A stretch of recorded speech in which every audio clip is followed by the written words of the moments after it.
What on earth is this? I was just leaving my base to go work on the next video, and it's me, but it's kind of a weird looking me.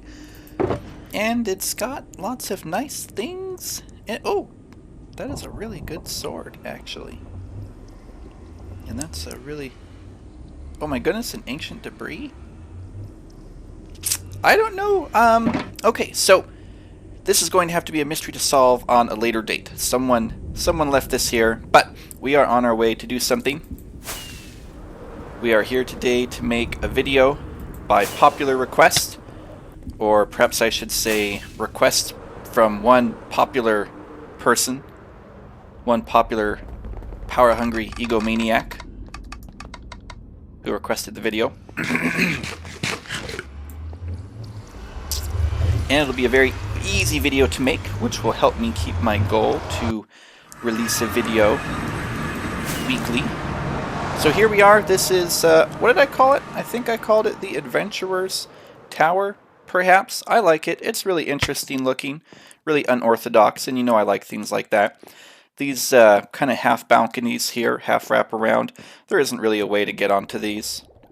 And of course pumpkins. But anyway, so here's the entrance to the Adventurer's Tower. Basby built all this part.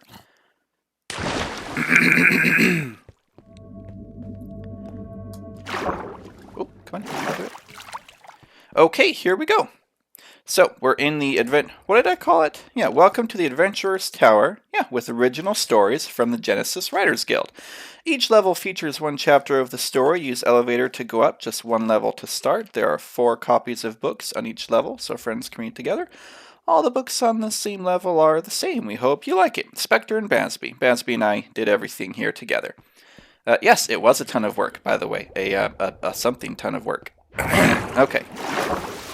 We can use... Alright, so here we are in the first level.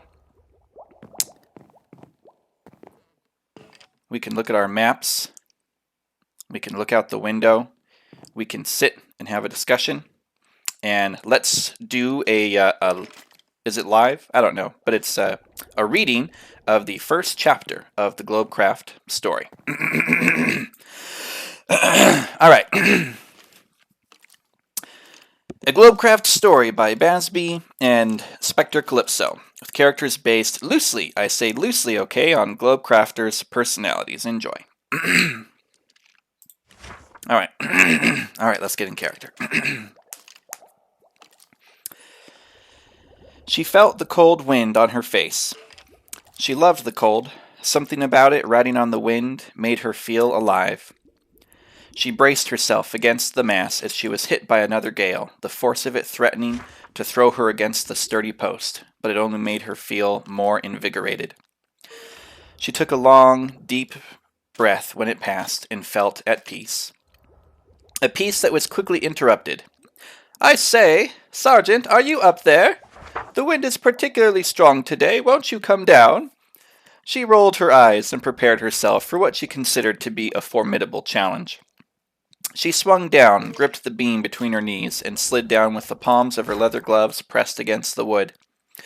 If you've read other stories like this one, you may expect me to describe her landing as dainty and feminine, something like, "Her toes barely kissed the planks as she alighted on nimble feet, as calm as a lily in a pond." I don't think that "as" needs to be there. It could just be calm as a lily in a pond. But that's not what this story is like. She hit the deck with a thud, or rather, it made such a clapping sound it almost sounded like a shot or a boom. She stood there at the base of the main mast for a moment to straighten her powerful legs. When she started towards the captain, she did so in confident, almost assaulting steps. "What do you want now, Captain? We're making headway west as you ordered. I have 2 men on lookout at all times, and I myself hardly leave the deck. The sky is as empty as a pretty girl's mind. What could you have to worry about?" "You don't need to talk to me that way, Kleinevac. I am most pleased in the quality of your work, and you are absolutely right. Everything is so very well taken care of, splendidly, fastidiously accounted for, you might say." "Get on with it, dude man. I haven't got all day," she growled impatiently. The captain was technically in charge, but obviously not aware of his rank, at least not where the sergeant was concerned. He was intimidated by his first mate, but determined to get his message out. It's just that you are right. The sky is empty. There's 2 men on deck, so I don't see why you won't join the rest of us in my cabin to discuss our plans. You really have no practical excuse. Kleinevac gave him a stern look. Built of strong physique, tall even for a man, and clad from boot to glove in the finest adventurer's attire, and sporting a snug leather top vest, she was, in a word, voluptuous. But there was no horde of suitors following this delicate flower. Men who knew her generally stayed as far away as they could. You hired me to man your ship, protect your passengers, and I'm doing that. Where we go is up to you. The captain made a few more attempts at diplomatic persuasion, but at length gave up as his first mate didn't move an inch, and he felt he was slowly succumbing to frostbite standing out in the open. I love this part because Kleinevac has been out all day, and the captain is such a soft man he can hardly stand to talk on the deck. I like that. He gave up his cause and retreated to the warm interior of the ship once more to continue his discussions without the sergeant. The main cabin was a spacious room, able to seat a dozen individuals comfortably, though at the moment it held only 6. They were seated comfortably around a large and heavy oak table, with a mostly blank map spread over the top, the corners held down by candlesticks or open bottles of wine. "She's not coming?" one of them asked. "Well, you see, I say she—" The captain talked for several minutes, relating every detail of his conversation with Kleinevac, from how loud he had to yell to get her to hear him on the mast to what thoughts were going through his head as he returned to the cabin. When he was done, another one of the group said, "So she's not coming." "Well, no," replied the captain. "Could have just said that," said one. "He did say that," replied another. All right," exclaimed their verbose leader. "Let's get on with it then. Shipmaster Shimiluk, give us a report on the state of the crew." "The crew is fat and lazy," replied Shimiluk while reclining his chair back and wedging a toe under the edge of the table, his long, bushy tail fitting through a hole in the back. "The ship requires minimal maintenance, and we have done nothing but fly in a line for a month. They're bored." "Indeed," said the captain. "Thank you for your professionalism." Shimiluk winked at him and raised a wine glass in salute. "Head engineer DGT, report on the ship's systems, if you please." "Yes, sir," answered DGT, a mild-looking... Oh, I should say that with so much energy. "Yes, sir," answered DGT, a mild-looking man who seemed to always speak in the same sort of tone, but the captain knew that no matter the monotone in which DGT spoke, every word should be taken seriously. "I have one thing to... Oh, I can't do DGT's voice. I just can't do it. All right. "I have one thing to explain to the participants in this expedition," began the engineer.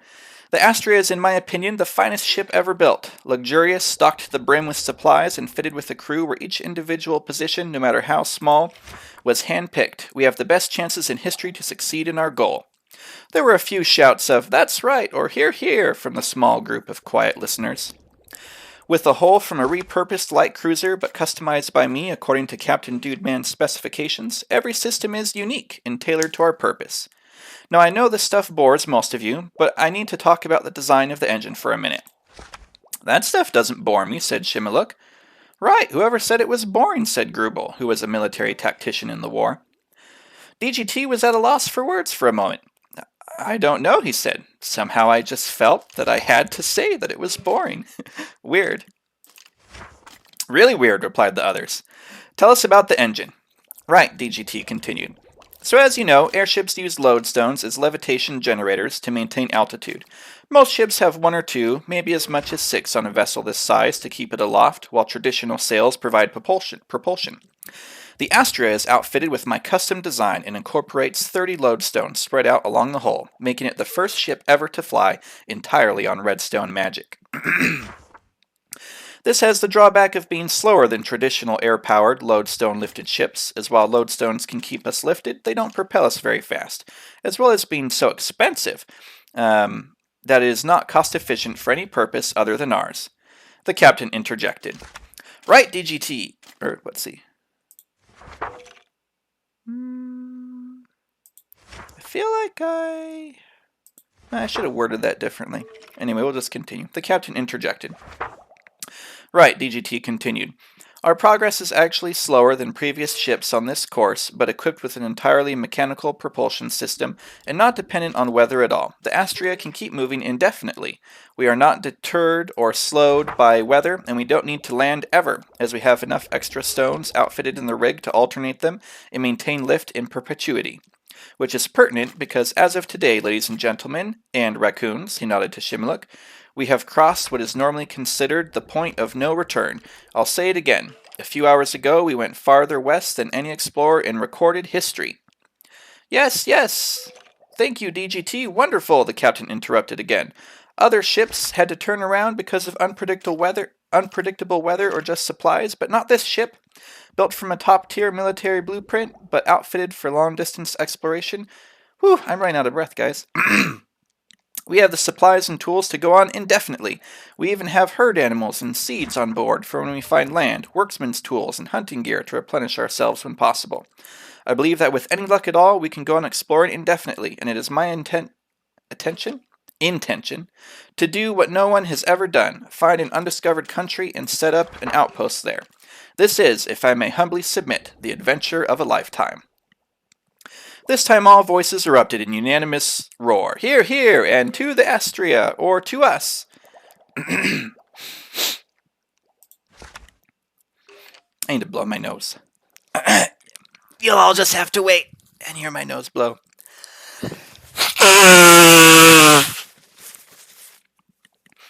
If I was a superhero, by the way, my superhero name would be the Atomic Sneeze. A little bit of Spectre trivia there. Alright, they forgot all the serious decisions that they had gathered to make then, as the extra wine bottles were opened, and they lost themselves in joyous conversation. Each of them stopping their conversation from time to time to stare at the large... So this is a good example of, like, good Ryan, you don't, repeat conversation twice in the same sentence, but this is a short story, so, we didn't take the time to edit it, to catch things like that. So we noticed things like that, but it's okay because it was a lot of fun to write. From time to time to stare at the large blank map of the Western world and wonder what might be on it. The candlelight dimmed as the blue on the other side of the window darkened, and one by one twinkling lights came out to greet them.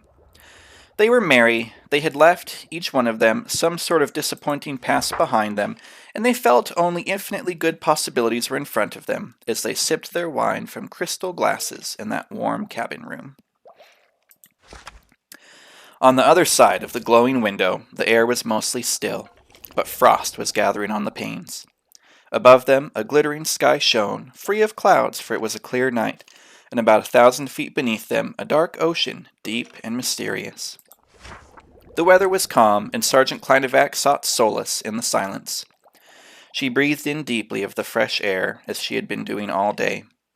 She had ordered her food brought to her, and came inside only when she had to make rounds on the interior of the ship. She had basked in the stillness all day, but now that it was night, her soul quieted even more. She paced the deck of the ship, letting her gloved hand glide along the wooden railing, her boots making a consistent clank-clank as she walked. Pausing, she took a deep breath, and with one hand on the rail, she leapt deftly over the side. The Astria was an entirely mechanical ship, as we have said, but style was not forgotten by Dude Man, so he had insisted that short wing-like projections be fitted to the sides, so that it still had the resemblance of an airship and not a torpedo. The small wings were purely decorative, of course, but flair mattered to the rich merchant captain, and Klein had since found that they offered a very secluded place to be alone, for when she wanted to be away even from the deckhands that she felt more at home with. Now, it wasn't all as dangerous as it sounds for her to jump onto one of these wings, though we should all agree it is still a very silly risk to take. Because deckhands wore an airman's suit at all times, a leather harness with multiple metal rings latched onto it, where safety ropes could be hooked on with carabiners. It was standard procedure to wear one at all times when on deck, which Klein maintained discipline on even in fair weather like this. And in rough weather, she required 2 safety lines in case of a failure. If moving long distances along the ship became necessary, an airman would have to unhook one line and connect to the next one in order to keep moving safely. We digress, however. The thing you are all wondering is, why did Klein jump off the deck? Leaping over the side with 2 safety lines attached and one hand on the railing, she landed deftly on the wing. If there was a strong wind, she would have been blown off immediately and been seen flying below the ship like a kite and need to be pulled up. But on this night, when the air was still, and above and below her, the whole world seemed a reflection of an endless blue ball, she crawled far to the edge of the wing, about 20 feet out, and sat down, leaning back on an elbow with one leg dangling in front of her. She didn't do anything. She just was. Small eddies of air circled around the wing and into her face, gently tossing her red curls. The moment seemed to last forever, she entranced by what was before her, the open expanse seemingly equally entranced by her. She broke the spell by parting her lips, as she uttered in a low tone her candid thoughts with her candid listener. What we left behind can never be repaired, she told her new friend. She sang next, with a beautiful voice, but in a slow, sad tone that you don't really want to hear. Okay, let's see if I can do this. I'll tell you a tale of a soldier I knew. Long he thought of victory and glory. Brave he was for king and his beauty. Long he fought the battle before him. A sad twist to this tale I'll now tell, though his foes he did end, now all his friends are dead too. I'm not sure how well that went. I can't really sing, but this is an original song that I threw together, so I'm proud of it anyway. She closed her lips tightly as she expelled the last syllable, letting her sadness sail across the open sky like a vessel of its own. Klein, where are you? Are you all right? Her beautiful sorrow was interrupted suddenly by the voice that was similar to her own, but many times sweeter. She looked up at the deck to see another girl standing by the banister, casting her eyes about, looking alluring with red curly hair also, and shivering inside of a thick robe. They were from the same country and had become each other's confidant. She smiled up at her, then her eyes narrowed as something got her attention. Good crunch, she barked. Oh, good crunch, she barked, and the smaller girl visibly jumped. Why aren't you wearing a safety line? She yelled as she stood and strode across the wing toward her. Klein! Goodcrunch's eyes, wide from being startled, grew even wider upon seeing Kleinevak walking across the wing. What on earth are you doing on the wing of the ship? She gasped. What are you doing on deck with no safety line? Klein ignored the other's question. She growled as she swung herself up over the rail. I'm safer out there with my 2 lines than you are up here with none. What have I told you? Klein, I'm sorry. I guess I had too much wine, and I was looking for you. You're on deck and you've been drinking? Klein's voice became sharp now. Her hands fumbled through Goodcrunch's robe. You're not even wearing a safety harness! She was truly yelling now. Goodcrunch was in tears. Klein, I'm sorry. I know you told me it's just so calm today, and I've never been on an airship before. We won't describe the rest of this exchange. There's no need to do that. Suffice it to say that Goodcrunch made a mistake, and Klein was too harsh. And after they had had their hearts hurt for a bit, they made up, admitted to each other that they each had acted badly, and they went inside arm in arm together. Goodcrunch even convinced Klein to have a glass of wine. And the night ended. The end of Chapter 1, The Ballad on the Wing. Let's be polite and bring the book back to the beginning for the next person. Maybe we can get someone who can actually sing to edit that song and sing it better later. There we go. Okay, so that's the song. Basby and I are working, or that's the book, the story. Basby and I are working on the second one. I meant to write it this weekend, but my parents visited, so I didn't have time to write. But we will be on it, and I hope you all enjoyed it. And make fun of me if you like to. I don't mind. It's okay. All right, goodbye. I couldn't stop thinking about the song at the end.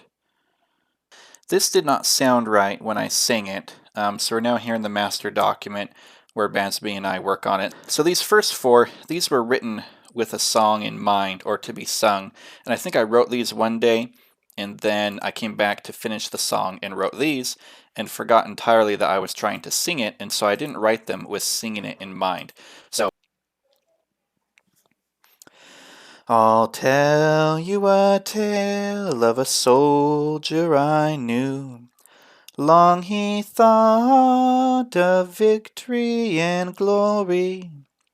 Brave he was for king and his beauty. Long he fought the battle before him. Now a sad twist to this tale I'll tell you. Though his battles he won, now his friends are dead too.